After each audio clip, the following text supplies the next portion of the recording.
mengakibatkan emisi gas rumah kaca meningkat. Dengan kata lain, kehidupan kita sedang terancam, dan apabila energi yang kotor ini tidak segera ditangani, maka iklim dunia akan semakin parah, sehingga perlahan tapi pasti akan menghancurkan kehidupan di bumi ini.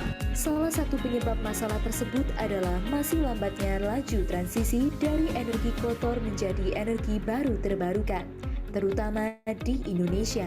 Namun ironisnya, masyarakat sendiri masih kurang terpapar akan informasi dan edukasi mengenai energi baru terbarukan. Padahal mereka merupakan penggerak bagi transisi energi kotor menjadi terbarukan. Maka dari itu, di era kemajuan informasi ini diperlukan platform yang mampu mensinergikan antara sumber informasi dan edukasi mengenai energi baru terbarukan. Menjawab tantangan zaman, ZonaEBT.com hadir berdiri sejak April tahun 2021 sebagai platform media informasi dan edukasi terkhusus energi baru terbarukan. ZonaEBT.com menyajikan informasi-informasi hangat mengenai perkembangan energi terbarukan di Indonesia yang tentunya dikemas dalam konten menarik. Kami percaya masyarakat memiliki andil yang besar untuk menggerakkan perubahan, dimulai dengan hal kecil, yakni kesadaran akan keberlangsungan energi terbarukan di sekitarnya. Guna memberi informasi dan edukasi menyeluruh kepada masyarakat, kami mengulas berbagai informasi energi dan berkategori, yakni aneka energi baru terbarukan, kendaraan listrik, bisnis terbarukan, lingkungan, dan lain sebagainya. Saat ini, jangkauan informasi Zona EBT sudah tersebar ke penjuru negeri. Sesuai dengan moto kami, sebar terbarukan. Mari ciptakan masyarakat yang sadar akan energi baru terbarukan bersama Zona EBT.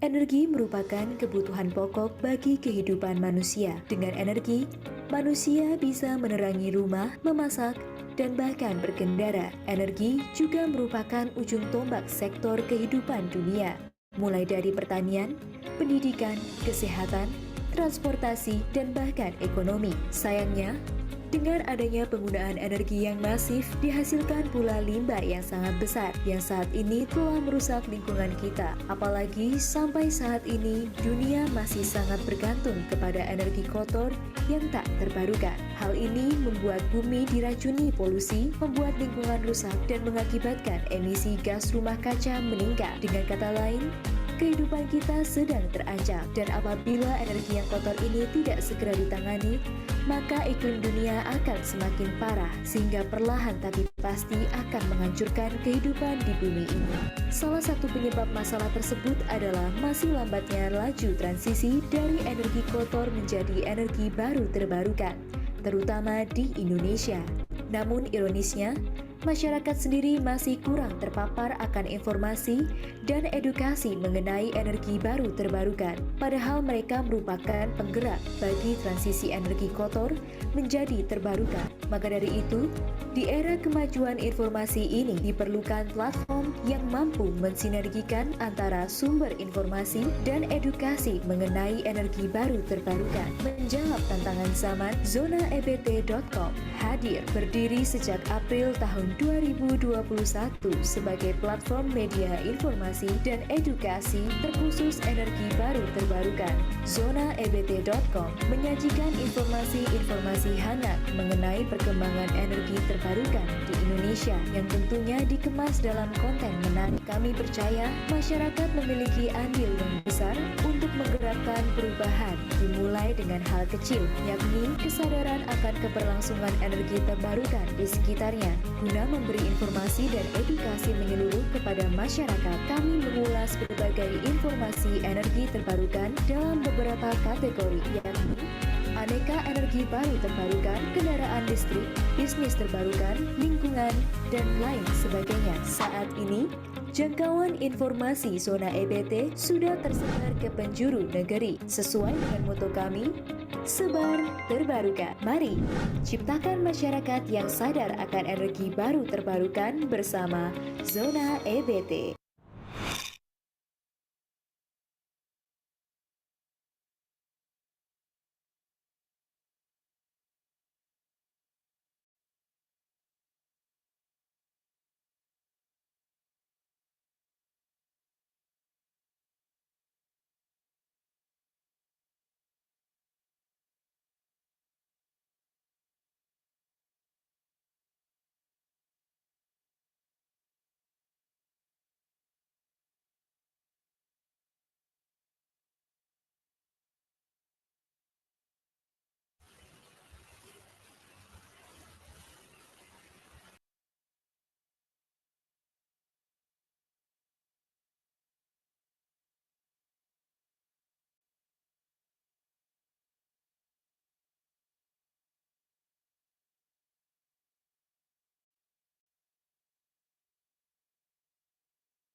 Assalamualaikum warahmatullahi wabarakatuh. Shalom, Om Swastiastu, dan salam sejahtera. Selamat malam dan selamat datang kami ucapkan kepada narasumber dan juga semua EBT Heroes yang telah hadir pada malam hari ini. Pada kesempatan kali ini, kita akan berbincang dan membahas mengenai NGO Impact Mitigating Climate Change in Indonesia. Perkenalkan, saya Putri Nabilah Nurafifa, selaku fasilitator yang akan memandu jalannya acara ZT Talk pada malam hari ini.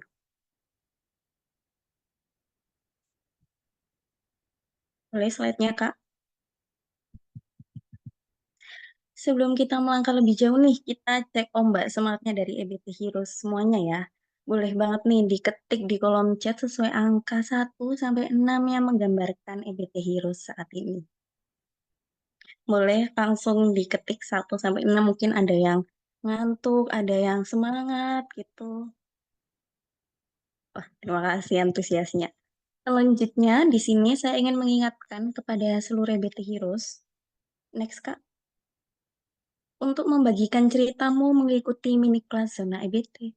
Maaf, maksud saya talk show zona EBT dengan cara mengunggah melalui Instagram berupa video ataupun foto selama ZE Talk berlangsung dengan menceritakan ilmu dan materi yang EBT Heroes dapatkan selama mengikuti ZE Talk. Jangan lupa juga untuk mention Instagram Zona EBT di @zona_ebt dan pastikan juga kamu sudah follow Instagram Zona EBT serta sudah join di grup WhatsApp. Bagi 3 peserta dengan cerita paling menarik dan kreatif akan mendapatkan hadiah. Dan pemenang tersebut akan diumumkan melalui grup WhatsApp dan juga Instagram Zona EBT. Jadi jangan lupa pantengin terus grup dan Instagramnya ya. Dan jika ada pertanyaan dapat menghubungi kontak person yang tertera di layar. Nah, selanjutnya ada info yang menarik nih. Jadi kami lagi membuka promo untuk mini kelas yang berjudul Pengantar Bisnis Biogas untuk Energi Terbarukan di Indonesia yang akan dilaksanakan pada tanggal 14 sampai 15 Agustus 2024 pada pukul 7 sampai 8 waktu Indonesia Barat dan juga via Zoom meeting. Pembicara dari mini kelas ada Bapak Krishna Wijaya, Sarjana Teknik sebagai Project Manager, Bapak Supriyanto, Sarjana Teknik sebagai Field Officer, dan juga ada Bapak Alfred Naufin Nazmi, Sarjana Ilmu Kepolisian sebagai Technical Assistant Indonesian Domestic Biogas Program. Jadi buat EBT Heroes yang tertarik, bisa langsung daftar di link yang sudah disediakan. Jadi tunggu apa lagi, jangan sampai kelewatan promo spesial mini class, karena sangat penuh dengan pengetahuan yang dapat menambah ilmu, skill, dan juga relasi. Selain itu, pastinya akan ada hadiah yang menarik bagi yang ingin berpartisipasi. Tak kenal maka tak sayang, oleh karena itu izinkan saya untuk memperkenalkan Zona EBT kepada EBT Heroes. Zona EBT adalah startup yang telah berdiri sejak 2021, yang dimana kami menjadi media informasi dan edukasi yang terfokus di energi baru terbarukan. Saya juga ingin mengingatkan kepada seluruh EBT Heroes untuk memfollow seluruh sosial media Zona EBT yang terdiri atas Instagram, Facebook, LinkedIn, dan juga Pinterest. EBT Heroes cukup search saja Zona EBT, maka akan langsung muncul platform kami. Jangan lupa untuk langsung klik tombol follow agar tidak ketinggalan informasi-informasi menarik mengenai energi baru terbarukan yang pastinya akan bermanfaat untuk EBT Heroes. Next, Kak. Dan selanjutnya kita memiliki sertifikat Blue Carbon. Sertifikat Blue Carbon ini adalah sertifikat yang akan membantu kamu dalam menyerap 110 kg setara karbon dioksida dari atmosfer. Di setiap pembelian dari sertifikat Blue Carbon ini, kamu akan berkontribusi pada penanaman 3 pohon mangrove dan pembibitan lamun untuk partner petani, melindungi dan pulihkan ekosistem karbon biru dengan melestarikan wilayah pesisir, serta dukung komunitas lokal dengan memastikan petani aman dari bahaya selama perkebunan dengan peralatan pelindungan dan peralatan tanam, meningkatkan pendapatan petani, dan memberi mereka keterampilan dan pelatihan iklim. Jadi, bagi yang mau berkontribusi untuk bumi kita, tapi tanpa harus bersusah payah, maka bisa langsung saja menghubungi admin kita untuk membeli sertifikat tersebut. Next, Kak. Sebelum masuk inti acara, saya izin untuk membacakan rules yang harus dipatuhi oleh EBT Heroes, yaitu peserta diwajibkan untuk mengenakan pakaian bebas rapi, mengganti nama dengan format nama underscore instansi, dan menonaktifkan mikrofon serta on-cam selama talk show berlangsung. Selain itu, peserta juga dilarang untuk mencoret-coret, membuat kegaduhan baik melalui chat ataupun via mikrofon, ataupun bertindak tidak sopan di depan kamera selama talk show berlangsung. Next.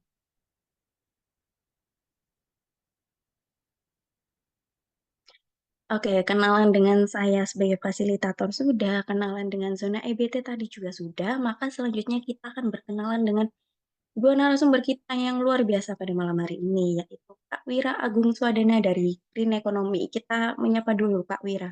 Halo Kak Wira. Halo Putri, apa kabar? Baik, Kak Wira gimana kabarnya? Baik-baik.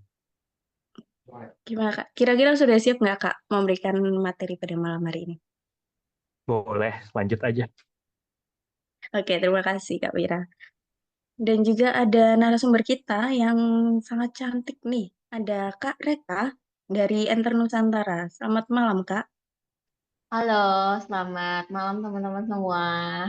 Senang sekali bisa ngobrol-ngobrol di Senin malam barengan sama Zona ABT. Asih. Oke.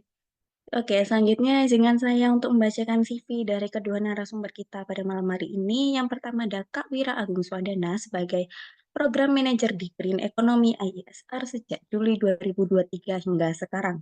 Dan ada juga Kak Reka Maharwati sebagai Koordinator di Enter Nusantara sejak November 2023 hingga sekarang. Untuk mempersingkat waktu, langsung saja kita masuk ke inti acara dengan topik NGO Impact Mitigating Climate Change in Indonesia. Langsung saja ya. Untuk yang pertama saya ingin tanya nih ke Kak Wira terlebih dahulu. Boleh Kak, untuk menjelaskan ke EBT Heroes nih, siapa tahu ada yang nggak tahu nih ISR itu apa gitu. Dan boleh dijelasin dikit aja tentang ISR itu apa dan profil dari Kak Wira itu gimana? Oke, halo semuanya, selamat malam. Jadi, IESR itu singkatan dari Institute for Essential Services Reform. Kita itu sudah terbangun sejak tahun 2007. Awalnya itu working group. Jadi dulu kalau ingat, aku nggak tahu ya, rekan-rekan pada tahu, teman-teman tahu nggak ya, dulu itu sering mati lampu di mana-mana, nggak cuma di daerah rural aja ya, tapi di kota juga sering mati lampu. Dan itu ada working group-nya yang berusaha supaya kualitas listriknya itu semakin meningkat, makin bagus. Awalnya cuma working group aja, tapi lama-lama working group ini direkomendasikan buat menjadi suatu institusi khusus atau institusi tersendiri, makanya namanya menjadi ISR, menjadi Institute for Essential Service Reform dari tahun 2007 sampai sekarang. Nah, kita itu organisasi yang berfokus pada isu advancing low carbon technology, low carbon development in Indonesia. Jadi kita fokusnya bukan cuma isu-isu yang terkait transition energy transition aja, tapi terkait juga dengan climate mitigation yang lainnya juga. Jadi kita ada juga sekarang bekerja di isu-isu sektor lainnya, misalkan sektor industri, kita juga bekerja di sektor climate change juga. Kita bagian dari climate action tracker untuk melihat bagaimana sih sebenarnya komitmen negara terkait dan aksi iklim terkait uh, isu perubahan iklim ini, apakah sudah memadai atau tidak, yang kayak gitu dan lain-lain. Jadi kami sebenarnya terkenalnya mungkin di isu transisi energi aja, tapi sebenarnya kita juga meluas di hal-hal lain yang bertujuan untuk meningkatkan climate change mitigation, dan fokusnya sekarang di energi dulu karena energi yang paling banyak dan paling fokus di sana. Kalau tahu ISR, kita itu sebenarnya bisa dibilang suka membilang diri kita sebagai think tank. Jadi kita itu adalah lembaga pemikir, wadah pemikir, melakukan riset, melakukan lain-lain, dan juga kita tidak hanya menjadikan riset aja.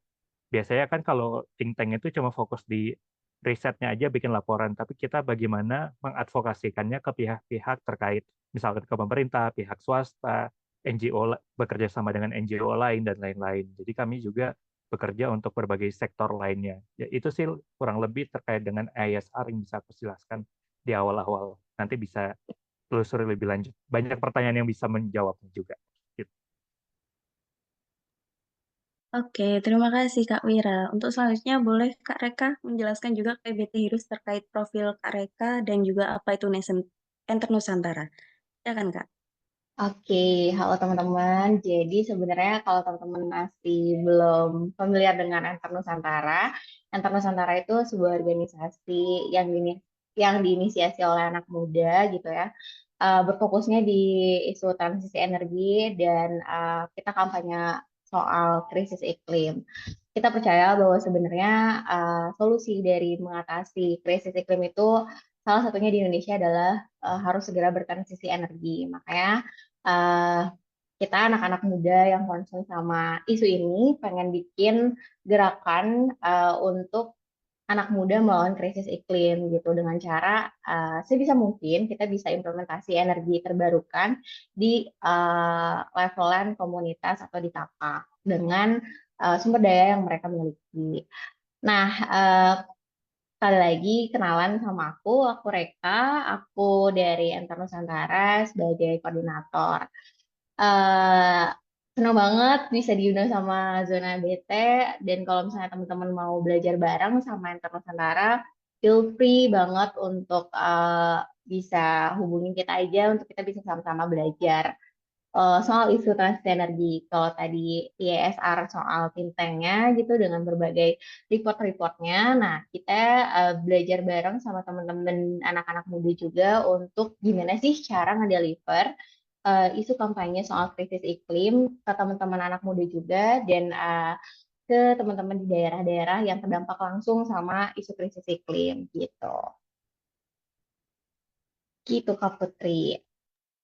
Oke, Kak Reka. Terima kasih. Tadi Kak Reka sempat mention kalau teman-teman ada yang pengen tanya-tanya tentang krisis iklim, boleh feel free untuk menghubungi Enter Nusantara ya. Boleh langsung di Instagramnya, itu sudah ada di kolom chat.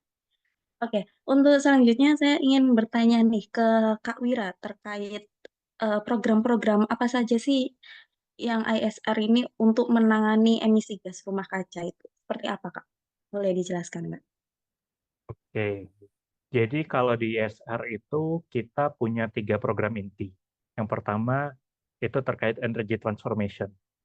Jadi hal-hal yang terkait dengan hal teknis nih biasanya kayak gimana sih supaya eh, lebih banyak adopsi eh, EBT atau energi terbarukan yang lebih banyak lagi, itu seperti apa, hal-hal teknisnya bermasalah seperti apa, itu biasa di program energy transformation.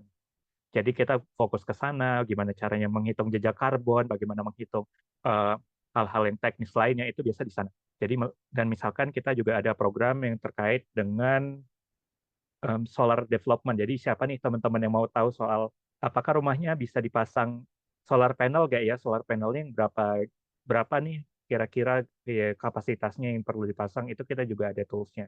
Dan itu bagian dari energy transformation juga, fokus ke sana.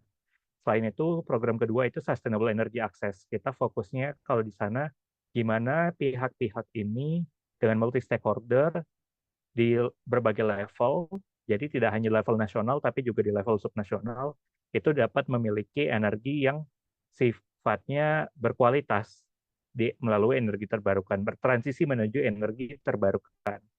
Jadi misalkan kalau teman-teman tahu nih, kalau pernah dengar ISR, kok ISR fokus kerja sama rekan-rekan di Bali gitu ya. Kita ada kerja di Bali, ada di Jawa Tengah, ada di Sumatera Selatan. Itu karena kita mau berfokus bagaimana meningkatkan akses energi berkelanjutan dan berkualitas bagi daerah-daerah yang memang masih dilandai oleh permasalahan penggunaan energi, terutama dari energi fosil. Dan sehingga itu bisa bertransisi menjadi energi yang lebih berkualitas lagi. Yang ketiga, program ISR itu ada di green economy. Jadi biasanya kalau green economy ini lingkungan pendukung sekitarnya nih, kalau misalnya kita tahu soal hal-hal yang non teknis. Jadi kalau bisa aku bilang, aku bukan anak teknis juga. Aku bukan lulusan bukan lulusan dari teknik gitu. Tapi gimana sih bisa berkontribusi di kegiatan yang berkaitan dengan non teknis, itu bisa juga, dan kami memfasilitasinya dengan wadah di program Green Economy. Itu ada program terkait climate policy-nya, climate diplomasinya, terkait sustainable finance-nya, bagaimana pendanaannya, dan juga kalau teman-teman pernah itu transisi berkeadilan. Transisi berkeadilan itu gimana sebenarnya, kalau nggak pernah dengar, ini sebenarnya penjelasan mengenai bagaimana aktor-aktor terdampak dari transisi ini dapat memiliki eh, manfaat lebih banyak daripada kerugian. Jadi kerugiannya itu lebih sedikit dan lebih adil nih transisinya. Tidak hanya menguntungkan pihak-pihak tertentu aja, tapi juga pihak-pihak terdampak lainnya. Misalkan kalau bisa dibilang masyarakat atau komunitas-komunitas, atau mungkin yang paling jarang dilihat juga pihak swasta nih, pihak swasta yang dari migas misalkan, atau dari fosil. ini juga bagaimana kita melihatnya supaya mereka tidak terdampak secara pekerja begitu. Misalnya nanti pekerja bertransisi kan mereka perlu juga nih berubah skillnya dari yang sebelumnya di PLTU, fokusnya di PLTU, skillnya juga berubah sebagai mana harus fokus ke energi terbarukan, itu juga perlu pendekatan-pendekatan kan untuk ke sananya. Nah, ini yang sebenarnya transisi berkeadilan fokus ke sana. Aspek sosial ekonomi dan teknisnya ya dari transisi, dari aspek transisinya itu tersendiri. Jadi kalau di ISR itu tadi 3 program utamanya, dan kita berusaha bekerja dengan berbagai program-program lainnya dan juga organisasi lainnya supaya kita tidak hanya dan juga berbagai pihak, terutama pemerintah ya. Jadi bagaimana sebenarnya nanti ini bisa mendeliver hasil yang lebih maksimal lagi untuk meminimalisir dampak-dampak negatif dari transisi dan juga menghasilkan dampak positif yang lebih banyak dari transisi itu sendiri. Dan juga yang kedua, meyakinkan bahwa transisi itu adalah langkah yang harus kita lakukan secara lebih cepat sekarang ini. Karena kalau kita fokusnya ke sekarang, langkahnya lambat, mau nggak mau kita nanti tidak memitigasi perubahan iklim. Kita malah menunggu dampak perubahan iklim yang lebih buruk dulu, baru kita terdampak. Jadi kita juga mengadvokasikan supaya lebih cepat lagi nih penggunaan energi terbarukan supaya memitigasi perubahan iklim, memitigasi dampak dari perubahan iklim yang lebih buruk lagi. Oke, Kak Wira. Tadi Kak Wira kan ada 3 program, Energy Transformation, Sustainable Access, dan juga Green Economy. Kalau dari Kak Reka nih, ini kalau Kak Reka nih gimana program dari Enter Nusantara dalam mengurangi emisi gas rumah kaca, kurang lebih sama dengan Kak Wira atau bagaimana Kak Reka? Boleh dijelaskan, Kak?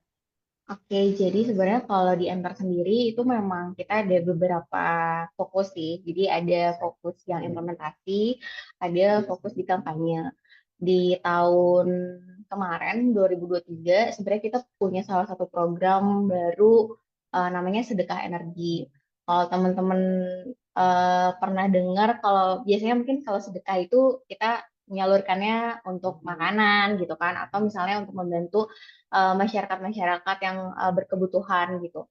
Nah, tapi kemarin itu di tahun 2023 kita lagi mencoba merunning sedekah energi ini gitu untuk pas banget sebenarnya kampanyenya tuh pas lagi bulan puasa juga. Kita pengen lihat sebenarnya gimana sih antusias masyarakat Indonesia untuk di program sedekah energi ini. Nah, makanya kemarin kita itu mencoba untuk implementasi gitu ya sedekah energi di 2 tempat, ada di Lombok sama di Yogyakarta di Masjid Al Muharram. Nah, berangkat dari permasalahan yang ada sebenarnya dari krisis iklim ini, kita melihat bahwa 2 daerah tersebut memiliki permasalahan yang sebenarnya cukup serius gitu. Di Lombok sendiri, gara-gara gempa, jadinya ada desa di Sembalun namanya, di salah satu pesantrennya itu masjidnya nggak bisa eh, mengaliri air gitu karena memang jadi gara-gara gempa terus sumber mata airnya tuh ketutup, dan di situ sebenarnya udah ada solar panel juga, tapi mereka nggak ngerti sama sekali gimana sih cara pakainya terus cara merawatnya, jadinya kayak terabaikan gitu aja gitu. Akhirnya kemarin waktu kita datang, kita coba bedah lagi ulang gitu ya, kayak gimana sih sebenarnya permasalahan yang terjadi, terus ternyata di Lombok juga udah kerasa banget soal permasalahan krisis iklimnya gitu. Udah sering gagal panen cabenya, terus ternyata cuacanya udah berubah juga. Mereka memang eh, nggak nggak familiar dengan krisis iklim, tapi mereka sebenarnya udah jadi korban dari krisis iklim juga. Nah, akhirnya melalui program sedekah energi kemarin itu kita berhasil menyinari gitu ya, mengaliri listrik untuk 2 masjid, satu di Lombok dan satu di Jogja. Selain sedekah energi tadi, sebenarnya kita juga sering banget campaign untuk mendorong pemerintah untuk segera bertransisi energi. Sebenarnya emang rada unik sih. Kalau misalnya teman-teman ngelihat postingan di Enter gitu ya, kita tuh sering melakukan aksi-aksi kreatif yang memang kita nyasarnya ke beberapa institusi. Kayak misalnya kita setahun belakangan ini memang lagi fokus untuk um, nge-push beberapa bank di Indonesia yang masih mendanai sektor batubara gitu. Terus kalau teman-teman sempat lihat juga di postingan Enter, bisa dikepoin aja. Sebenarnya ngapain sih si Enter gitu ya. Jadi selain tadi kita bikin program untuk sedekah energi, untuk implementasi energi terbarukan, kita juga sebenarnya sering banget ngadain apa ya, namanya tuh kita sering sering bilang belajar bareng gitu di Enter, entah di taman atau misalnya di kantornya Enter sendiri gitu, untuk belajar bareng-bareng soal transisi energi dan soal solar panel tadi gitu.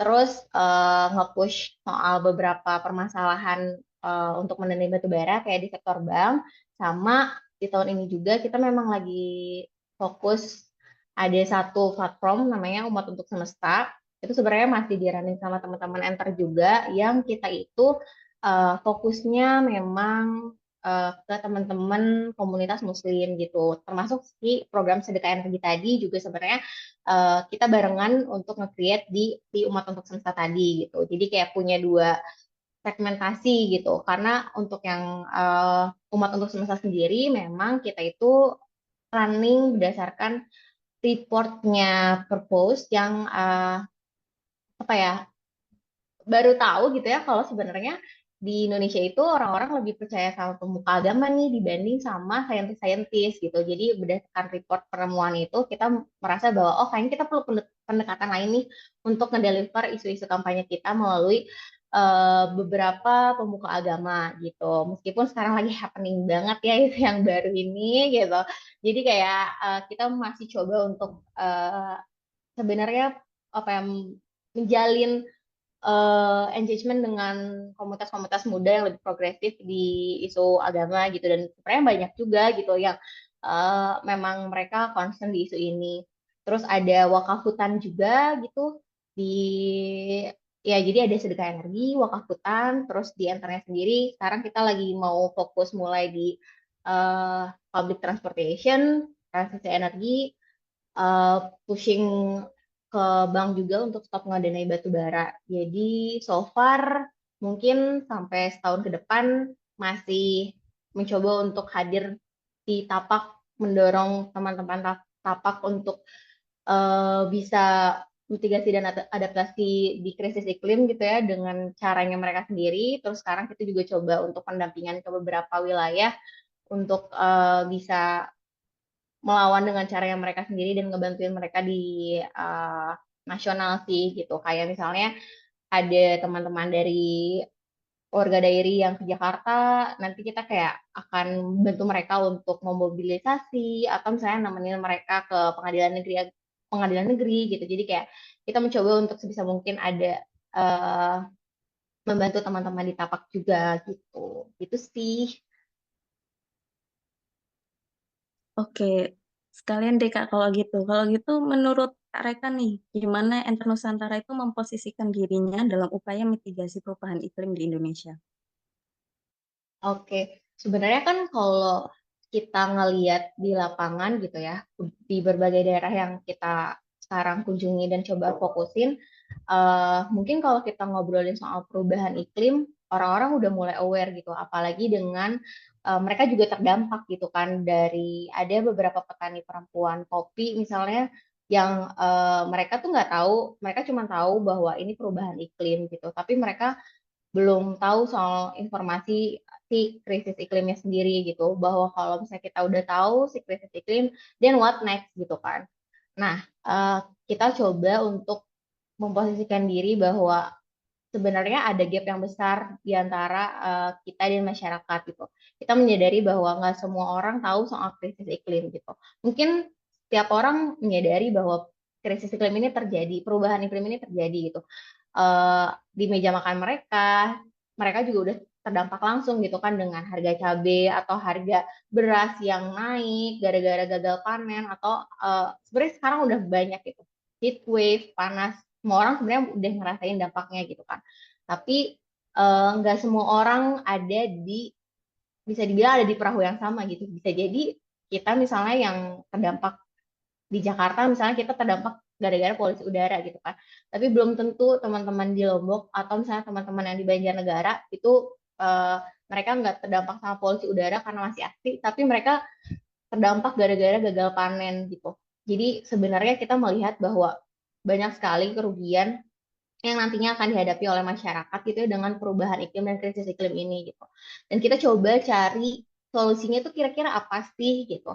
Sebenarnya mungkin solusi itu tuh udah apa ya, mereka bisa punya idenya, mereka mereka tahu bahwa solusinya ya nggak boleh ini, nggak boleh itu gitu kan. Tapi kita harus coba konekin juga sih gimana sebenarnya Enter bisa, kalau Enter biasanya bisa ngelihat kira-kira dari teman-teman sendiri itu kebutuhannya apa ya untuk bisa mitigasi dan adaptasi terhadap perubahan yang terjadi gitu. Contohnya misalnya kayak di Purbalingga dan di Banjarnegara ada salah satu komunitas yang kita datengin gitu. Itu tuh mereka memang udah sering gagal panen kan. Terus kayak kita coba berdialog sama mereka. Kira-kira sebenarnya apa ya yang kita bisa coba cari solusinya dan kita coba cari barengan gitu. Karena kita percaya bahwa solusi yang memang dibutuhkan itu adalah solusi yang memang datang dari masyarakatnya sendiri gitu. Misalnya kita coba kalau kita kayak sorry itu saya kayak misalnya kayak kita misalnya kayak pemerintah nih, bisa jadi mereka sebenarnya nggak ngebutuhin A tapi kita kasih A itu kan nggak sesuai sebenarnya. Itu kan nggak bijak juga gitu. Jadi kita coba untuk mendengarkan mereka itu sebenarnya butuhnya apa, problemnya apa, dan kita coba inline di situ gitu. Kalau misalnya kemarin yang di beberapa tempat itu kita coba cari solusinya barengan, terus gimana cara mitigasinya itu, ya kita coba cari potensi yang mereka bisa dan sama-sama achievable untuk kita berdua gitu. Misalnya kayak Enter bisa nge-push di sisi gap misalnya di sisi informasi atau misalnya ternyata ada kebutuhan lain untuk memitigasi si perubahan iklim ini gitu. Misalnya dari sisi teknologi. Oke, berarti kita coba cari tahu teknologi apa sih sebenarnya yang fit untuk mereka gitu. Jangan-jangan sebenarnya bisa jadi apa yang menurut kita A tapi bukan bukan yang mereka butuhin gitu. Jadi kita coba cari kalau di Enter itu posisinya ya kalau misalnya memang mau dimitigasi gitu si perubahan iklimnya, ya kita coba dengerin dulu kebutuhan sebenarnya mereka itu apa dan kita coba kombinasikan dengan kemampuan yang kita miliki sih. Semoga menjawab. Iya ya. Jadi masyarakat tuh kadang kayak kurang aware gitu ya Kak ya dengan adanya perubahan iklim dan krisis iklim gitu. Nggak sadar karena mungkin sudah terbiasa ya dengan adanya itu gitu. Mereka mungkin sebenarnya aware tapi mereka nggak tahu perubahan iklim gitu. Jadi kayak kita kita tuh memaknai di Indonesia tentunya banyak banget kan kosakata yang tiap daerah tuh punya bahasanya masing-masing gitu. Jadi kayak kalau kita tanya perubahan iklim mungkin mereka kayak nggak tahu tapi mereka sebenarnya tahu gitu. Oh iya, kalau di Lombok sendiri mereka punya bahasanya yang sebenarnya ada kayak 7 hari 7 malam itu mereka bisa hujan terus, itu aku lupa namanya apa, dan itu mereka memaknai bahwa itu tuh perubahan cuaca. Tapi mereka nggak tahu mungkin sebenarnya itu tuh udah masuk ke krisis iklim gitu. Jadi menurutku setiap masyarakat di Indonesia tuh mereka punya bahasanya tersendiri untuk menggambarkan perubahan iklim gitu. Oke Kak Reka, terima kasih. Tadi dari Kak Reka, Enter Nusantara ini kan mencari solusi bersama-sama dengan masyarakat, mencari jalan tengahnya seperti apa. Kalau dari Kak Wira nih, bagaimana Kak Wira? Menurut Kak Wira, ISR ini memposisikan dirinya dalam upaya mitigasi perubahan iklim di Indonesia ini seperti apa? Apakah sama dengan Enter Nusantara mencari solusi bersama-sama atau bagaimana Kak?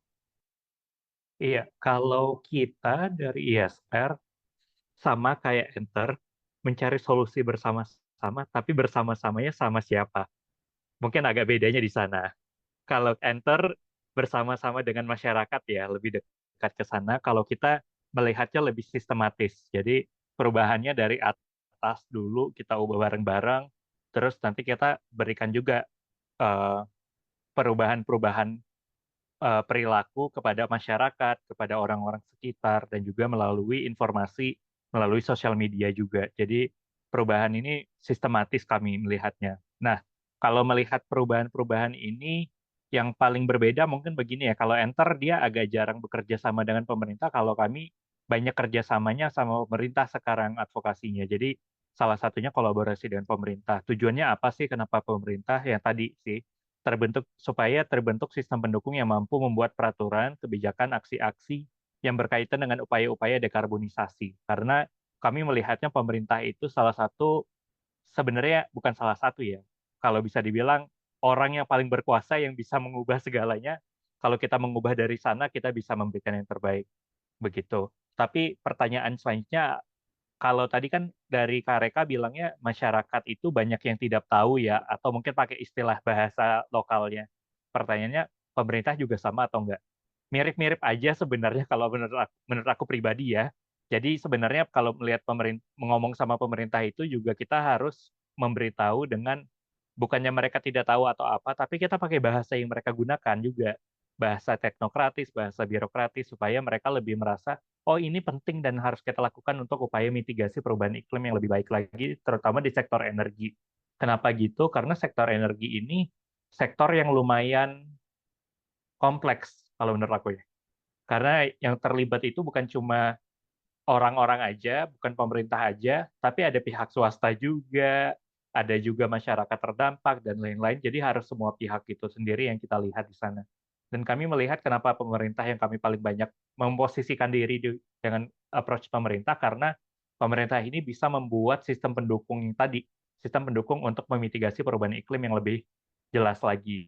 Jadi kami biasanya setelah riset itu melakukan engagement lebih lanjut dengan pemerintah supaya mendukung sistemnya sendiri. Misalkan ya paling jelas itu sebagai contoh, kita kemarin ada melakukan riset terkait transisi berkeadilan di wilayah tambang batu bara.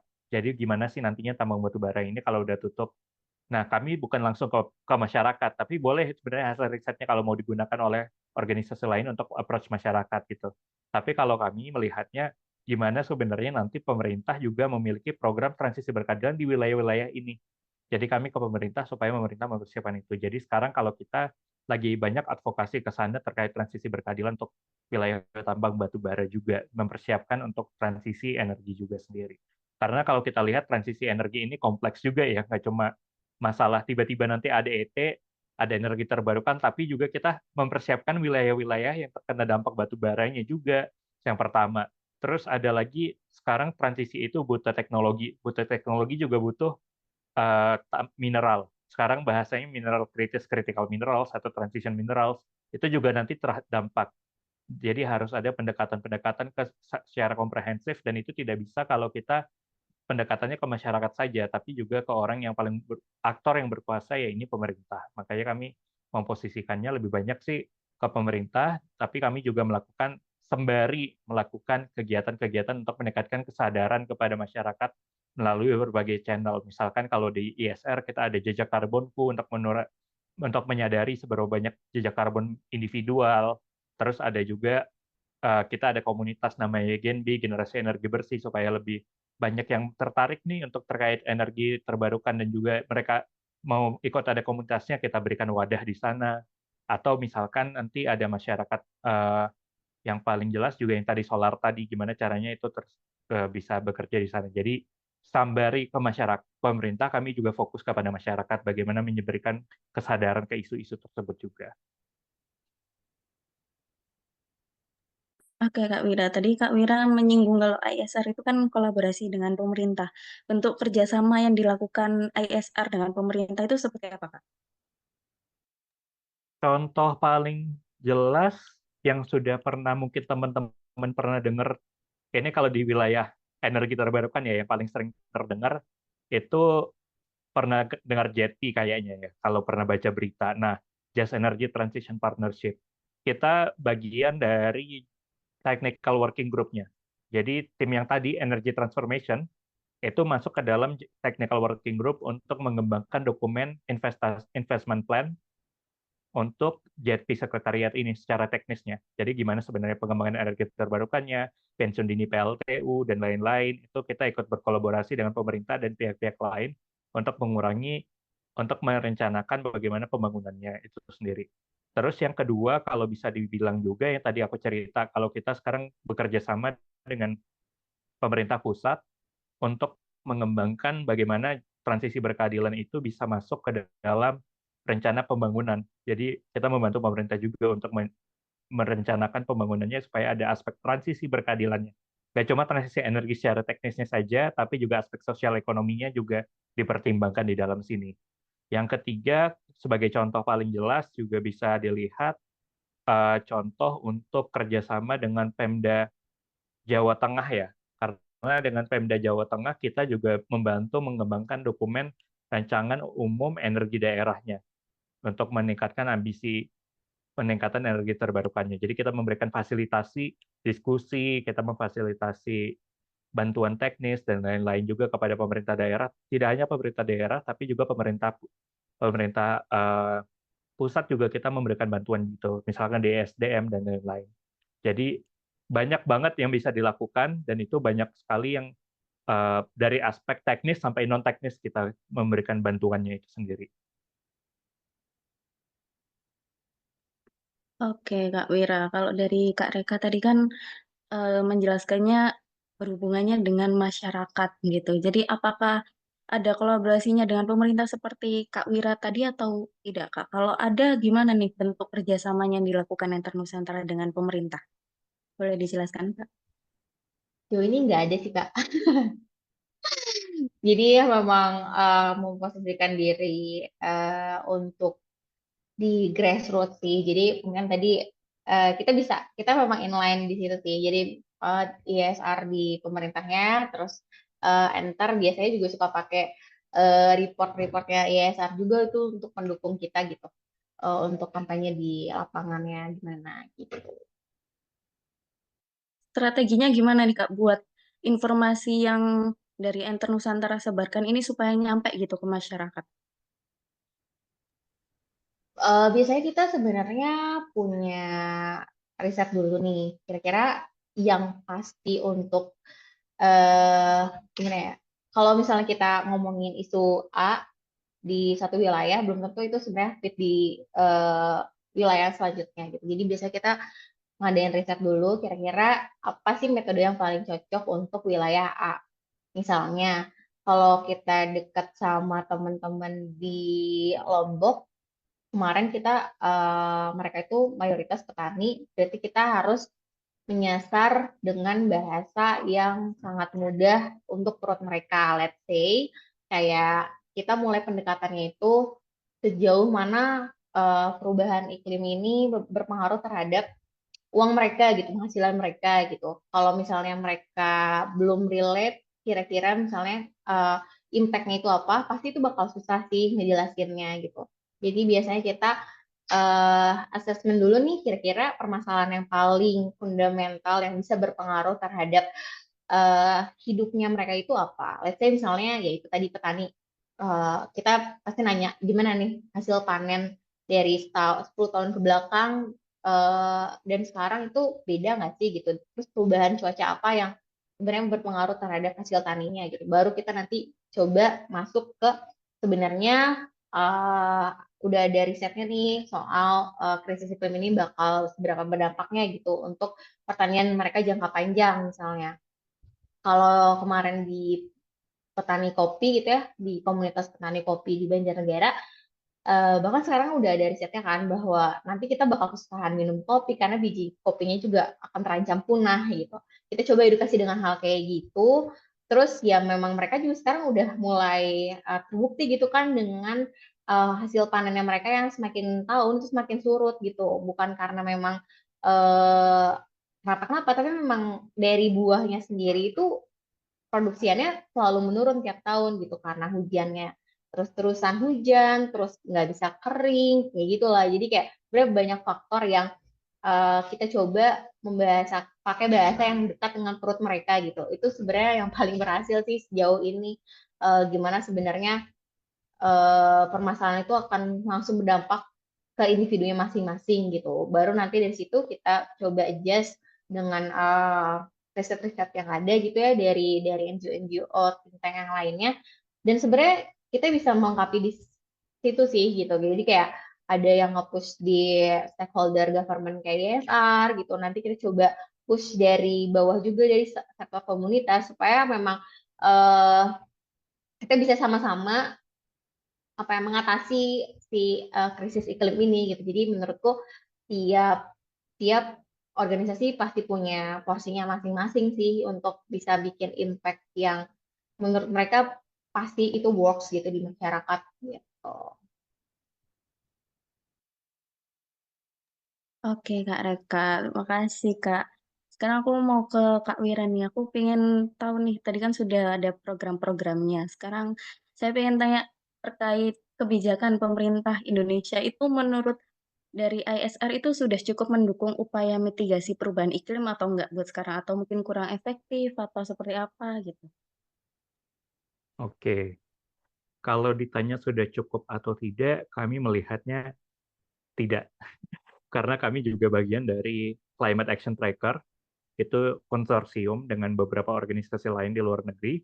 Kami mencoba mengevaluasi bagaimana apakah kita sudah sejalan dengan persetujuan Paris atau tidak, target yang 1,5 derajat di 2050, dengan proyeksi dan lain-lain.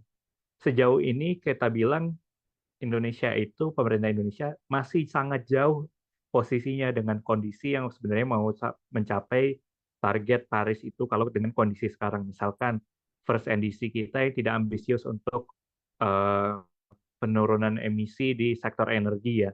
Sektor energinya masih banyak yang tidak visible juga sejauh ini dan lain-lain.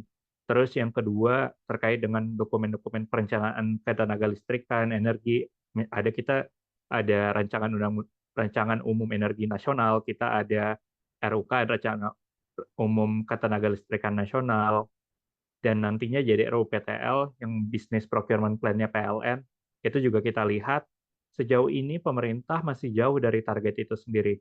Kenapa? Karena pertama, komitmen yang dikeluarkan itu belum sesuai dengan komitmen yang harusnya Indonesia keluarkan untuk sejalan dengan persetujuan Paris. Jadi komitmen yang ada sekarang kita itu sampai 2030, sampai 2050, dan lain-lain, itu masih jauh dari target kontribusi Indonesia untuk pengurangan emisi sesuai persetujuan Paris.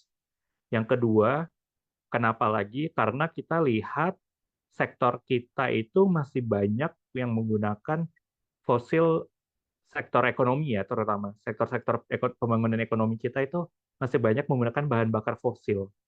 Paling jelas itu datanya dibandingkan data 2021 ke 2022, ternyata ada peningkatan emisi Indonesia sejauh 20% dibandingkan emisi 2021.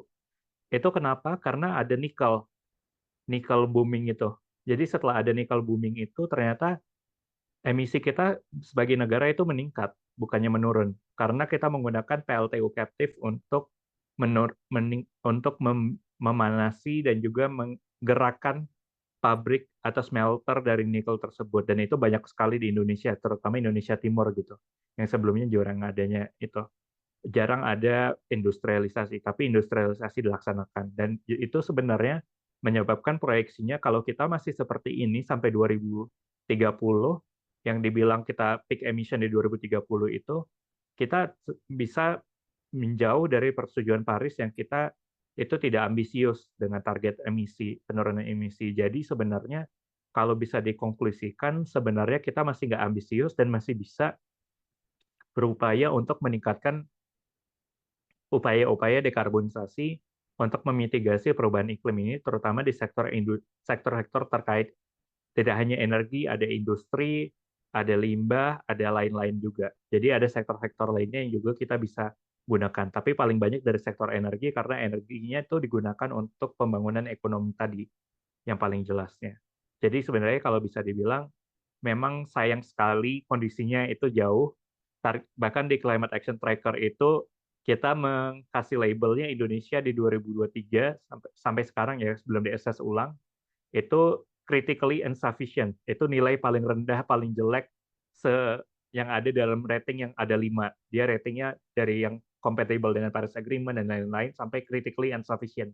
Dan Indonesia di critically insufficient. Jadi sangat jauh dari sesuai dengan persetujuan Paris karena dengan alasan-alasan yang tadi aku jelaskan itu. Oke Kak, ini karena keterbatasan waktu ya, waktunya nggak banyak, jadi aku langsung ke pertanyaan terakhir aja ya, ke Kak Wira dulu nih. Aku sebagai generasi muda nih pengen tahu nih, pesan apa yang ingin Kak Wira sampaikan kepada generasi muda saat ini terkait isu perubahan iklim? Eh, menurut aku kalau bisa satu, viralin dong isu-isu iklim ini, jangan cuma jadi diskusi yang kita dengar-dengar aja dari mana-mana. bisa kok diviralin karena ini sangat dekat banget sama kehidupan kita sekali. Itu sangat dekat sekali isu energi. Kita pakai energi itu untuk kegiatan sehari-hari dan lain-lain. Kita pakai energi untuk kebutuhan pergi jalan-jalan itu perlu energi dan lain. Kita perlu pergi jalan itu pakai energi transportasi dan lain-lain. Itu sangat dekat sekali dengan isu kita dan kita bisa memviralkan bagaimana sebenarnya budaya budaya yang lebih baik untuk meningkatkan mitigasi iklim itu sendiri. Yang kedua, menurut aku adalah jangan takut untuk bekerja di sektor yang hijau, karena sektor hijau itu akan semakin meningkat proyeksinya jika dengan kondisi yang saat ini dilakukan. Dan banyak sekali sebenarnya, tidak hanya di Indonesia, tapi di luar negeri, sektor hijau itu sangat dibutuhkan.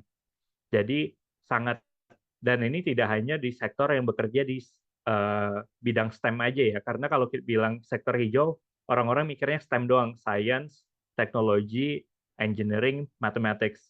Tapi enggak juga kok, di sektor non-STEM juga banyak kok yang membutuhkan pekerjaan sektor hijau. Jadi jangan ragu untuk bekerja di sektor hijau untuk masa depan lainnya. Yang ketiga, menurut aku jangan ragu-ragu untuk menyuarakan pendapat dan lain-lain. Pendapatnya, aspirasi, inspirasi terkait dengan perubahan iklim. Karena nantinya anak-anak muda ini yang paling banyak mendapatkan dampak dari perubahan iklim dan mereka yang harus menyuarakan suaranya itu sendiri. Jangan sampai generasi sebelumnya, generasi yang udah berusia itu yang menyebabkan kondisi yang tidak lebih baik lagi, tapi nanti yang mendapat dampaknya generasi muda gitu. Jadi generasi muda juga harus rajin-rajin menyuarakannya juga begitu. Menurut aku sih 3 poin itu dulu aja. Iya benar sih kata Kak Wira, kalau kita tuh perlu viralin ya, apalagi generasi muda ini baru terbuka matanya, baru melek itu kalau sudah viral dulu gitu, soalnya melek sosmed gitu. Kalau dari Kak Reka gimana nih pesan untuk generasi muda Indonesia saat ini terkait isu perubahan iklim? Oke, jadi kalau misalnya dari aku setuju banget sama Kak Wira tadi, dan menurut aku selama-lamanya iman gitu ya, kita tuh sebenarnya bisa banget nge-share informasi yang ada sih. Meskipun sebenarnya itu usaha yang paling kecil yang bisa kita lakukan gitu ya, tapi sebenarnya itu bisa berdampak juga untuk banyak hal gitu. Jadi kalau misalnya punya informasi soal apapun nih berkaitan dengan perubahan iklim, krisis iklim, transisi energi, itu kayak bisa di-repost untuk di-share ulang ke sosial media gitu, atau misalnya bisa melebarkan cerita-cerita yang ada, kenyataannya tuh kayak gimana gitu. Bisa jadi untuk apa ya, ngedukasi diri sendiri juga gitu, untuk bisa mengkampanyekan soal isu ini gitu, bisa jadi heroes di lokal daerah masing-masing. Dan menurut aku mungkin kalau dulu gitu ya, aku mikirnya kira-kira sebenarnya apa sih yang bisa aku lakukan untuk berkontribusi di isu ini gitu. Nah, menurut aku hal yang paling mudah untuk dilakukan adalah percaya diri. Percaya diri bahwa kita tuh sebenarnya mungkin kalau merencanakan sesuatu yang besar itu susah mulainya gitu kan. Jadi menurut aku push diri sendiri untuk kita coba yuk selama-lamanya iman, minimal nge-share informasi yang kita punya ke kalangan terdekat kita, ke teman-teman, ke pacar, ke gebetan, atau ke teman-teman di komunitas, bikin ngobrol-ngobrol kayak gini. Kalaupun misalnya memang perlu wadah untuk ngobrol, diskusi, feel free menurutku bisa menghubungi ke komunitas-komunitas yang ada, bisa ke Genbi, bisa ke Enter, bisa banyak banget sebenarnya platform anak muda yang sekarang itu nge-push anak muda untuk berani bersuara juga gitu dan mengutarakan pendapatnya. Jadi menurut aku bisa mulai cari wadah dan platform mana sih sebenarnya yang relevan dan bisa nge-push kita untuk bisa bersuara dan berkontribusi di isu ini gitu. Bisa dipilih aja yang mana yang paling bikin nyaman dan sesuai dengan hati nuraninya masing-masing. Uh, Sekecil-kecilnya langkah kita itu menurut aku bisa dimulai dari nge-share informasi yang teman-teman dapetin malam ini misalnya, bisa di-recreate lagi nih dan bisa jadi inspirasi ke depannya untuk bisa melakukan langkah-langkah yang lebih besar lagi gitu. Tapi ingat sebenarnya untuk menuju langkah yang lebih besar perlu langkah yang kecil-kecil dulu kan. Jadi menurutku langkah kecilnya bisa dimulai dari belajar menambah informasi gitu, dan enggak berhenti di diri kita sendiri tapi bisa kita share ke teman-teman terdekat kita gitu sih Kak. Oke, terima kasih Kak Reka dan Kak Wira. Waktunya nih sudah habis untuk sesi talk show-nya, jadi sekarang kita masuk ke sesi tanya jawab. Bagi yang ingin bertanya boleh langsung raise hand atau bisa juga menuliskan pertanyaannya di kolom chat Zoom dengan menyebutkan nama serta asal instansi yang kemudian dilanjutkan dengan pertanyaan yang ingin diajukan. Ini sudah ada yang bertanya nih, Kak, dari Kak Hanifa Zulfa. Selamat malam, bagaimana tanggapan Kakak terhadap isu ormas yang menyetujui pengelolaan tambang terutama batu bara? Mungkin dari Kak Wira dulu untuk menjawab pertanyaan ini. Ini pandangan pribadi ya, bukan pandangan organisasi. Karena pandangan organisasi bisa berbeda dengan pandangan pribadi dan belum dijelaskan posisi organisasi anyway. Jadi ini pandangan pribadi. Kalau aku melihatnya, sayang sekali agama digunakan sebagai tambang, upaya melanggengkan penggunaan tambang batu bara. Yang padahal kalau kita lihat kan ada apalagi kelompok agamanya kelompok agama mayoritas gitu, NU dan Muhammadiyah. Dan sayang sekali ini sangat bertentangan dengan apa yang sudah dijelaskan oleh gerakan agama itu sendiri. Karena di NU hijau misalkan di Muhammadiyah hijau juga dijelaskan bahwa mereka mencari yang namanya sustainable development tapi melanjutkan dengan pelanggengan penggunaan tambang ini sendiri. Jadi menurut aku ini sayang sekali menjadi penggunaan pelanggengan kekuasaan untuk melanjutkan penggunaan batu bara. Dan itu akan, kalau aku lihat ya secara asal ngomong aja sebagai individu, ini bisa mempengaruhi posisi dan juga antar individu-individu lainnya. Jadi tidak hanya kelompok agama, tapi juga antar kelompok yang ada di masyarakat umum. Karena bisa aja masyarakat umum merasa, agama aku memperbolehkan ini, tapi sebenarnya ada masyarakat yang sudah merasa, tapi tambang batu bara itu tidak baik lagi.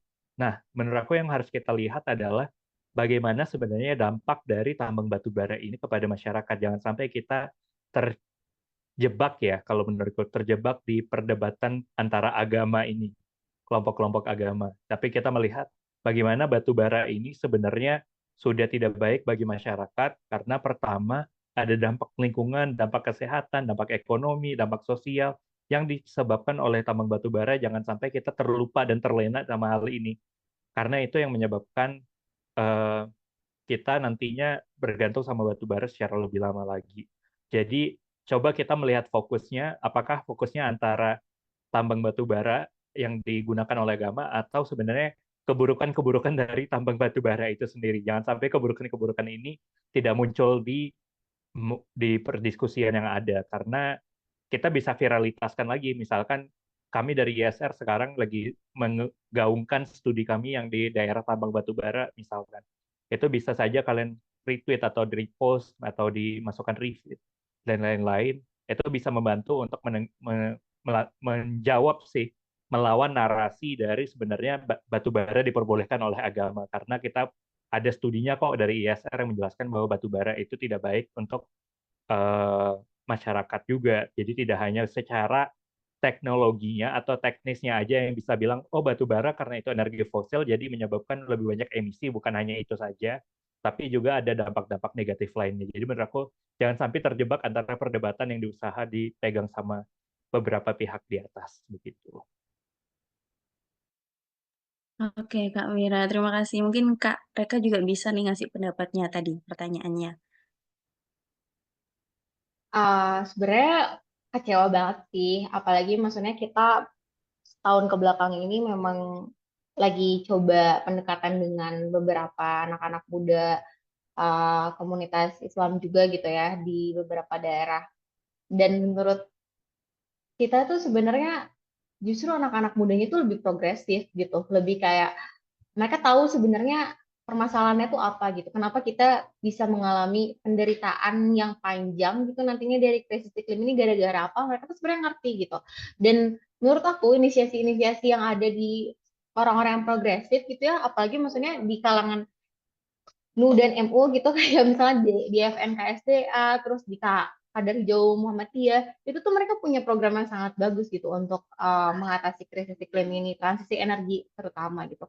Cuman menurutku ya sangat disayangkan aja sih kayak jadinya tuh lebih banyak mudorotnya gitu justru dibanding dengan manfaatnya kan. Jadi kalau misalnya pandangan aku pribadi, eh sayang banget sebenarnya justru harusnya sebagai contoh khalifah di bumi gitu ya, sebagai organisasi keagamaan gitu, harusnya kan punya em, apa ya langkah-langkah yang membawa kemaslahatan untuk umat banyak gitu, bukan membawa derita yang nantinya mungkin justru bakal banyak derita-derita baru lagi dari ini gitu. Bahkan sebenarnya udah banyak kok langkah-langkah baik yang mereka lakukan gitu kan sampai sekarang. Dan ya surprisingly newsnya baru keluar di bulan ini dan kayak ya kita sama-sama kecewa dengan hasil yang ada gitu kan bahwa dua organisasi keagamaan besar di Indonesia menerima izin konsesi tambang ini. Jadi kalau dari aku melihatnya sangat kecewa sih dan kayak menurut aku itu menciderai kerja-kerja teman-teman komunitas muda yang sebenarnya sekarang itu lagi giat-giat banget untuk eh, mendukung transisi energi ini gitu. Jadi justru sebenarnya mungkin ada pilihan lebih bijak untuk punya langkah yang lebih konkret sebenarnya, tapi ya sangat disayangkan mereka memilih untuk menerima itu gitu. Oke, Kak Reka. Ini ada satu lagi pertanyaan dari private chat. Ini bagaimana NGO di Indonesia mendanai program-program mereka untuk mitigasi perubahan iklim? Dari Kak Reka sendiri bagaimana, Kak? Untuk mendanai ya. Nah, sebenarnya aku nggak tahu ya, ini sebenarnya kan tiap NGO itu punya eh skemanya beda-beda.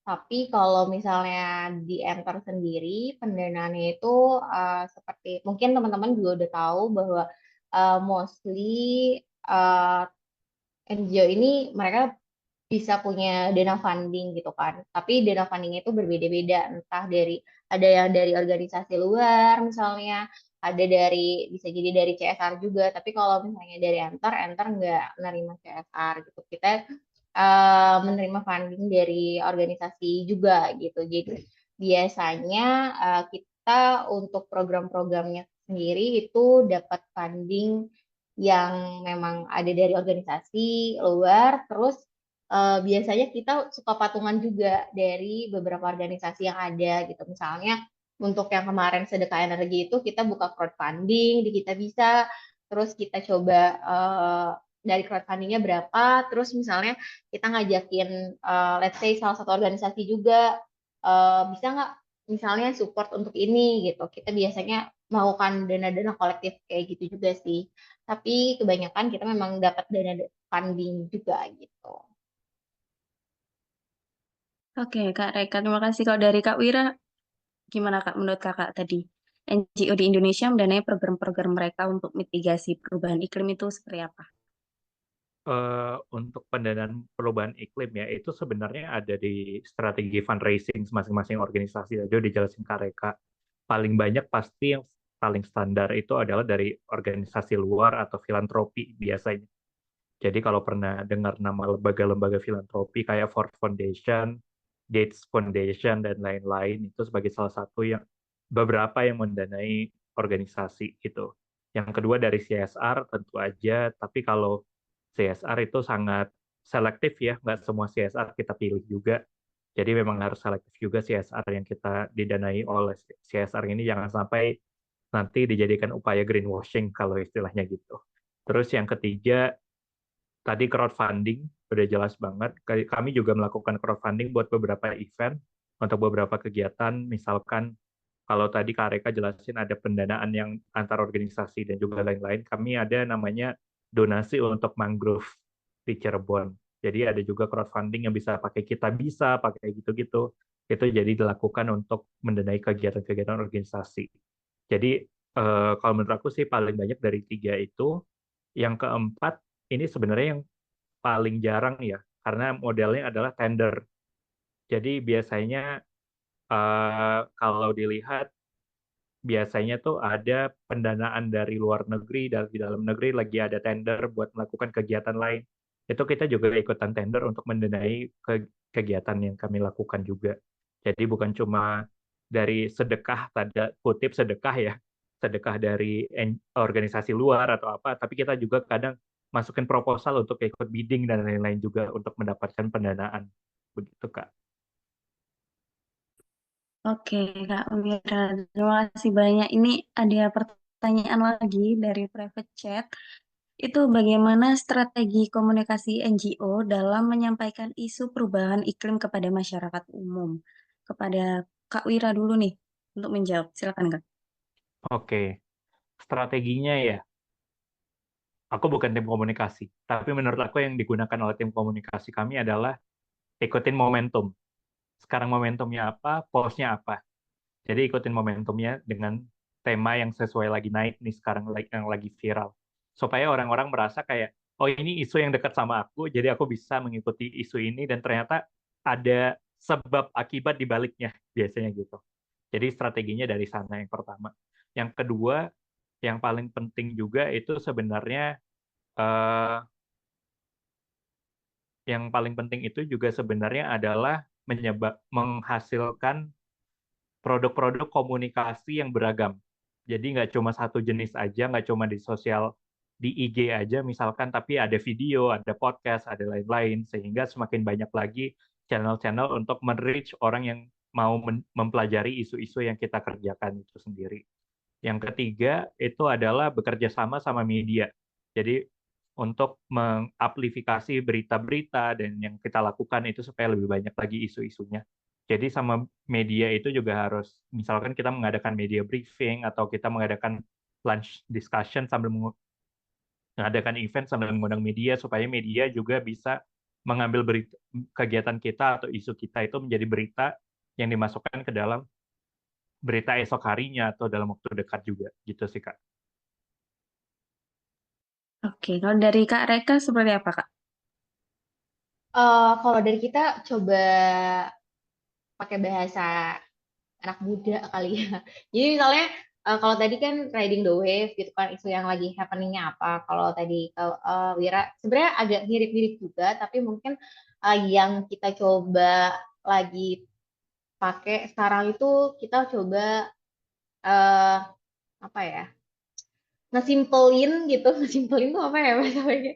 Jadi kayak kan biasanya kadang kalau ngomongin itu kita aja kadang suka susah kan ngerti ini apaan sih gitu, banyak kata-kata yang sebenarnya kita tuh kurang ngerti gitu kan. Jadi sebisa mungkin kita coba cari untuk mempersimpel si katanya tuh sebenarnya kayak gimana gitu. Dan hmm, biasanya kalau di enter itu biasanya kalau di enter kita lebih masuk kalau campaign-nya itu video. Jadi misalnya ada orang yang cerita atau bentuknya misalnya kayak kasih video yang lebih memperlihatkan visualnya, itu biasanya lebih bagus sih kalau di enter. Jadi mungkin tergantung juga nih targetan si komunitas atau campaign itu ke siapa gitu. Tapi kalau misalnya karena kita ke anak muda, mostly kita biasanya itu lebih seneng video dan lebih seneng cerita gitu. Terus kalau misalnya ada informasi kayak news soal isu-isu climate gitu ya, kita bisa mungkin gimana ya cari titik tengah untuk bisa sampai si isu ini ke mereka gitu. Ya, kita bisa coba pakai bahasa-bahasa yang mudah dimengerti oleh mereka gitu sih. Oke, Kak. Ini selanjutnya ada pertanyaan lagi dari Kak Daniel di kolom chat. Tadi kan membahas tentang pendanaan ya. Ini ada yang bertanya, apakah ada rekomendasi kemana kami harus mengajukan inisiasi program melawan perubahan iklim, terutama di skema perhutanan sosial? Dari Kak Wira dulu, bagaimana Kak? Kalau aku menyarankannya bisa coba approach yang namanya KLUA ya. Jadi itu Coalition for Land Use apa aku lupa namanya.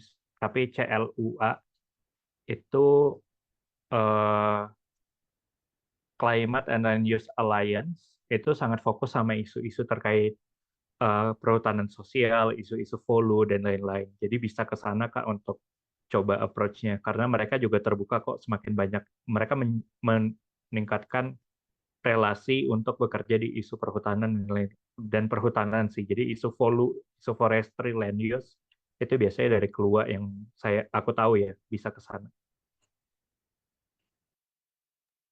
Kalau dari Kak Reka dari Enter Nusantara nih Kak, kira-kira ada rekomendasi nggak Kak?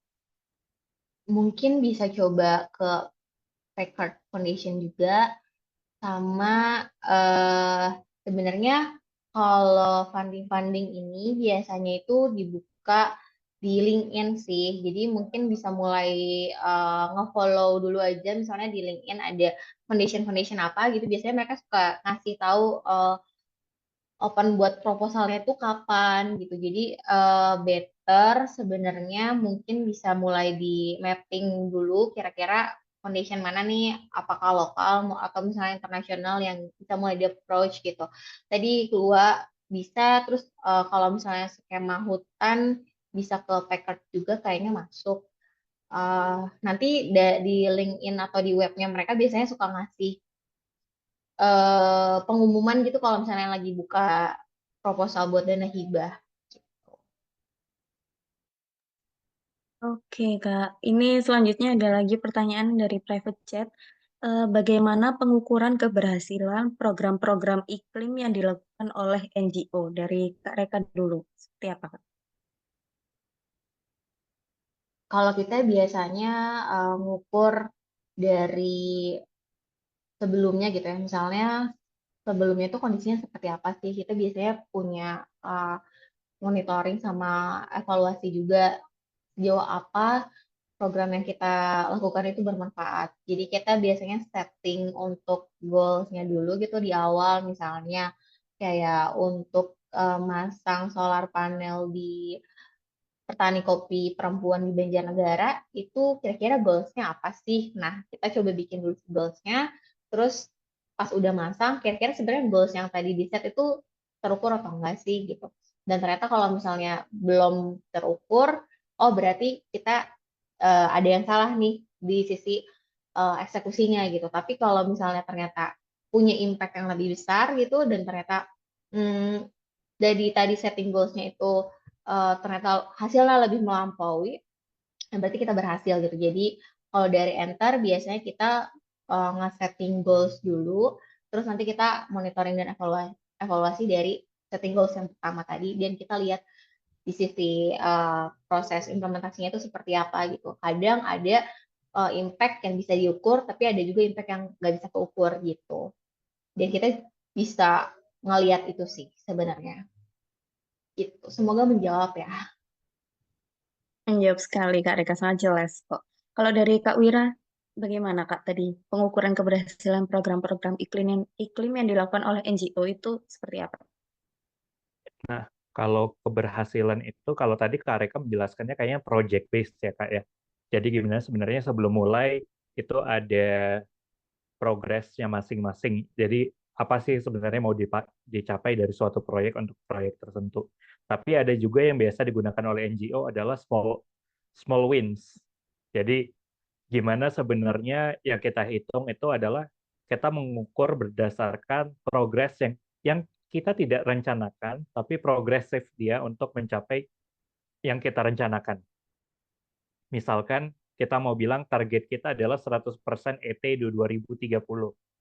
Tapi di 2013 target ET-nya masih 2023 target ET-nya 13%. Tapi ternyata setelah kita bekerja di 2024 misalkan ternyata target ET-nya jadi 50% gitu tiba-tiba. Itu kan jadi small wins atau kan small wins-nya dari 13 jadi 20%. Paling gampang lah. Masih naik 7% gitu. Jadi kan nggak beda jauh. Itu yang bisa dibilang small wins-nya kita untuk mencapai tertentu. Atau small wins paling gampang adalah kalau kita kerja sama pemerintah, misalkan kita ngomong sama pemerintah A, B, C, D, E, dari 5 rekomendasi, diambil 3 rekomendasi dari rekomendasi yang kita siapkan. Itu adalah salah satu small wins yang kita bilang, untuk mencapai tujuan tertentu, kita juga ada wins-wins kecil yang bisa kita capai, tidak hanya dengan wins yang harus target terbesarnya, tapi kita ada building blocks-nya dulu lah di awalnya. Jadi bikin fondasi dengan pelan-pelan satu-satu sehingga nantinya itu membentuk pencapaian target utama kita yang lebih besar lagi. Jadi small wins do matter ketika kita bekerja dengan di NGO, karena NGO itu kerjanya juga sangat dinamis. Jadi kita juga melihat tidak perlu big win langsung, tapi small wins juga harus dilihat di situ. Oke, Kak Wira. Ini ada yang raise hand dari Kak Steven. Boleh, Kak Steven? Selamat malam, eh aku Stephen Montesquieu dari BEM UPN VJ. Aku mau bertanya kepada Kak Reka. Omong-omong, nice to meet you again, Kak Reka. Ya, mungkin pertanyaannya adalah selama mempromosikan krisis iklim di lokal community, ada tantangan-tantangan yang dihadapi nggak? Kalau ada, bagaimana untuk menyelesaikannya? Terima kasih.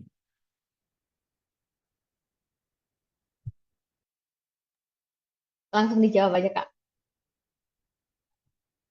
Oke, Stefan, thank you buat tanya. Iya, boleh. Silakan, Kak. Sebenarnya selama ini tantangan terbesar yang aku hadapi ketika ngobrolin soal krisis iklim ini, kadang justru sebenarnya aku kalut dengan diri aku sendiri. Kayak kadang misalnya kita tahu bahwa permasalahan yang ada itu sebesar itu gitu, tapi kita punya ekspektasi yang sangat besar. Kayak misalnya kita pengen punya mimpi bahwa ini tuh bisa diatasi gitu ya. Tapi kan sebenarnya perlu baik stepnya tuh nggak bisa instan gitu, harus perlahan gitu. Kadang kadang kita memimpikan sesuatu yang ideal dan pengen cepet karena kita diburu-buru sama waktu juga gitu. Tapi kita kita nggak bisa memaksakan itu gitu. Jadi yang paling besar sebenarnya ada di diri sendiri dan dealing with diri sendiri sih, kayak kita menghadapi beberapa permasalahan yang kita tahu sebenarnya ini perlu cepat karena cuma punya waktu terbatas, tapi uh, kita nggak bisa melakukan itu semua gitu.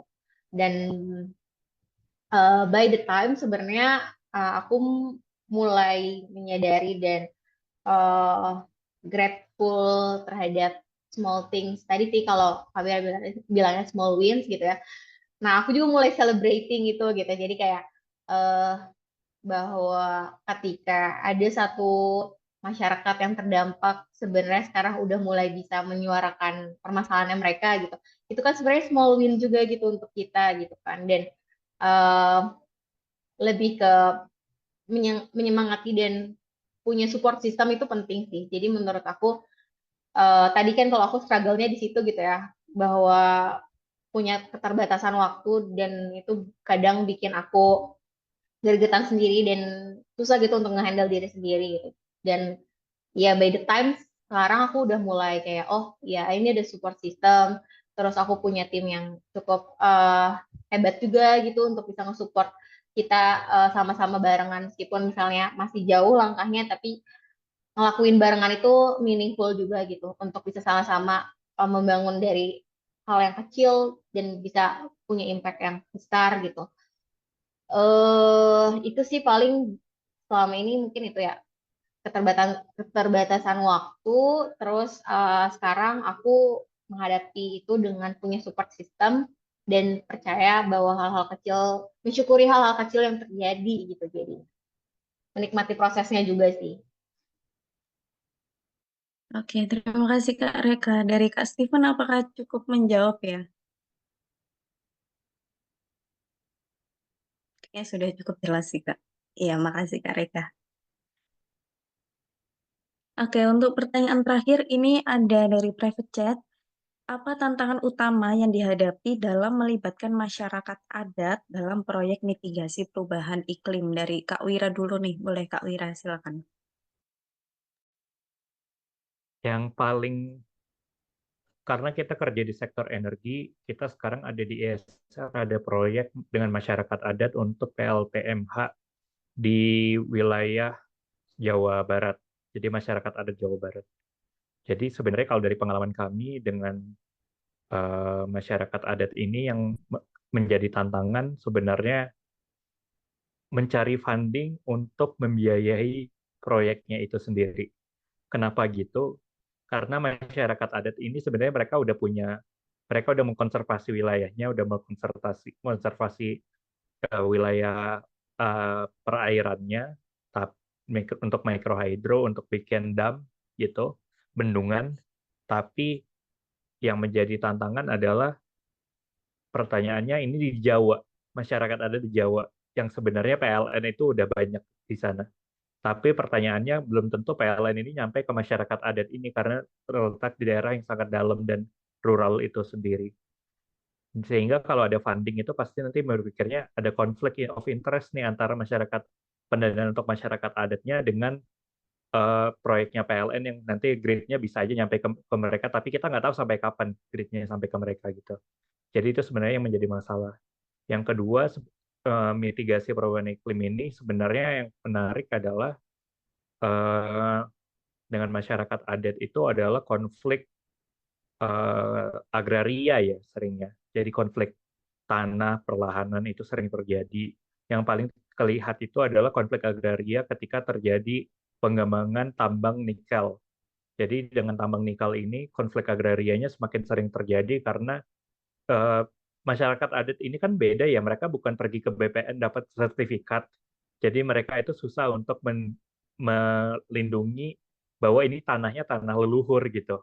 Dan itu menjadi suatu hal yang susah ketika kita bilang dengan perubahan iklim kita butuh nih tanahnya buat tambang nikel, tapi masyarakat adat nggak punya bukti. Nah ini yang susah sebenarnya nantinya untuk menyeimbangkan antara bukti-bukti sosial dan budaya dengan bukti-bukti fisik yang biasanya digunakan oleh pemerintah, pendekatannya pemerintah begitu. Itu salah satu yang menurut aku menjadi tantangan juga dan perlu pendekatan yang lebih spesifik sebenarnya. Jangan tiba-tiba digeser terus mereka hilangkan dari wilayah adatnya mereka sendiri. Jadi itu salah dua contoh yang sebenarnya sering terjadi terkait dengan perubahan iklim ini dan masyarakat adat juga terjadi juga di lingkungannya. Oke, Kak Wira, terima kasih. Kalau dari Kak Reka, bagaimana, Kak? Tadi apa sih Kak? Sorry. Tadi pertanyaannya, apa tantangan utama yang dihadapi dalam melibatkan masyarakat adat dalam proyek mitigasi perubahan iklim? Hmm, sebenarnya Enter itu belum pernah langsung bersinggungan sama masyarakat adat. Tapi kalau dari eh, penglihatan kita gitu ya, sebenarnya kan mereka itu justru jarang dilibatin gitu loh. Jadi sebenarnya mungkin mereka tuh, let's say kayak gini deh. Kalau misalnya ada satu kebijakan di salah satu daerah, justru kan sebenarnya ada masyarakat adatnya juga gitu kan. Tapi sebenarnya yang dibutuhin sama masyarakat adat itu apa gitu? Apakah memang mereka perlu direlokasi atau sebenarnya justru mereka tuh punya caranya sendiri untuk memitigasi krisis iklim gitu kan? Nah, kadang proses pendekatan untuk ke masyarakat adat ini justru mereka tidak dilibatkan dalam proses-proses tersebut gitu. Jadi menurut aku permasalahannya justru untuk melibatkan masyarakat adat ini nih yang kadang justru suka dilupain gitu sama beberapa eh, NGO atau misalnya perusahaan atau misalnya ya pemerintah juga gitu. Jadi itu sih kalau dari aku mungkin. Oke, terima kasih buat Kak Reka dan Kak Wira atas jawabannya tadi sudah sangat jelas ya. Dan informasinya tadi sangat amat informatif tadi. Saya bahkan nggak ada, saya tuh bukan jurusan teknik, saya tuh jurusan hukum, tapi bisa paham gitu dari penjelasan Kak Wira sama Kak Reka gitu. Jadi terima kasih banyak ya saya ucapkan kepada dua narasumber kita. Suatu kehormatan bagi kami karena Kak Wira dan Kak Reka telah meluangkan waktunya untuk acara malam hari ini. Mari kita beri apresiasi yang luar biasa kepada kedua narasumber kita dengan cara memberikan emoticon applause. Selanjutnya, karena kita sudah berada di penghujung acara, maka kita mengabadikan acara pada malam hari ini dengan sesi foto bersama ya. Kepada seluruh EDT Heroes yang belum menyalakan kamera, boleh banget untuk dinyalakan kameranya. Kita tunggu sebentar ya Kak Wira dan Kak Reka ya untuk teman-teman nih menyalakan kamera dulu.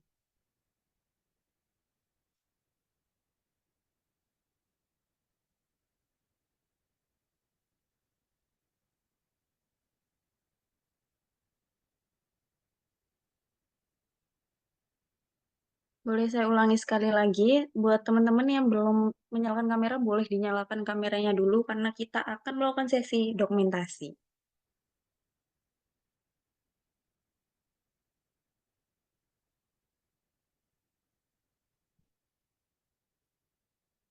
Oke, ini sudah ada beberapa yang menyalakan kameranya. Kita langsung saja ya sesi foto sekarang.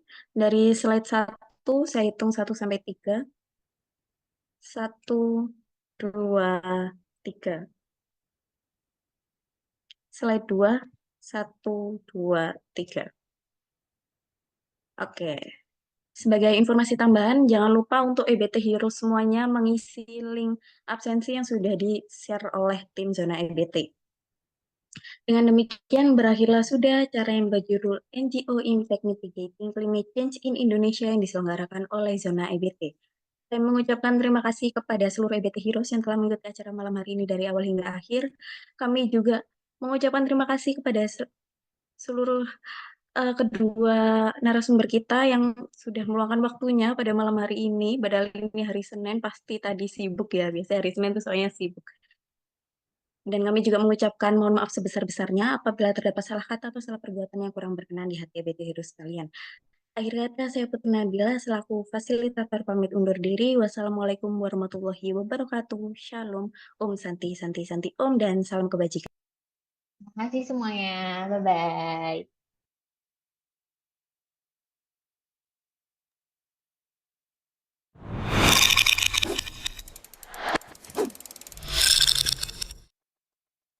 Energi merupakan kebutuhan pokok bagi kehidupan manusia. Dengan energi, manusia bisa menerangi rumah, memasak, dan bahkan berkendara. Energi juga merupakan ujung tombak sektor kehidupan dunia, mulai dari pertanian, pendidikan, kesehatan, transportasi, dan bahkan ekonomi. Sayangnya, dengan adanya penggunaan energi yang masif, dihasilkan pula limbah yang sangat besar yang saat ini telah merusak lingkungan kita. Apalagi sampai saat ini, dunia masih sangat bergantung kepada energi kotor yang tak terbarukan. Hal ini membuat bumi diracuni polusi, membuat lingkungan rusak, dan mengakibatkan emisi gas rumah kaca meningkat. Dengan kata lain, kehidupan kita sedang terancam, dan apabila energi yang kotor ini tidak segera ditangani, maka iklim dunia akan semakin parah, sehingga perlahan tapi pasti akan menghancurkan kehidupan di bumi ini. Salah satu penyebab masalah tersebut adalah masih lambatnya laju transisi dari energi kotor menjadi energi baru terbarukan,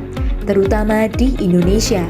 Namun ironisnya, masyarakat sendiri masih kurang terpapar akan informasi dan edukasi mengenai energi baru terbarukan, padahal mereka merupakan penggerak bagi transisi energi kotor menjadi terbarukan. Maka dari itu, di era kemajuan informasi ini diperlukan platform yang mampu mensinergikan antara sumber informasi dan edukasi mengenai energi baru terbarukan. Menjawab tantangan zaman, ZonaEBT.com hadir berdiri sejak April tahun 2021 sebagai platform media informasi dan edukasi terkhusus energi baru terbarukan. ZonaEBT.com menyajikan informasi-informasi hangat mengenai perkembangan energi terbarukan di Indonesia yang tentunya dikemas dalam konten menarik. Kami percaya masyarakat memiliki andil yang besar untuk menggerakkan perubahan, dimulai dengan hal kecil, yakni kesadaran akan keberlangsungan energi terbarukan di sekitarnya. Guna memberi informasi dan edukasi menyeluruh kepada masyarakat, kami mengulas berbagai informasi energi terbarukan dalam beberapa kategori, yakni aneka energi baru terbarukan, kendaraan listrik, bisnis terbarukan, lingkungan, dan lain sebagainya. Saat ini, jangkauan informasi Zona EBT sudah tersebar ke penjuru negeri. Sesuai dengan moto kami, sebar terbarukan. Mari ciptakan masyarakat yang sadar akan energi baru terbarukan bersama Zona EBT.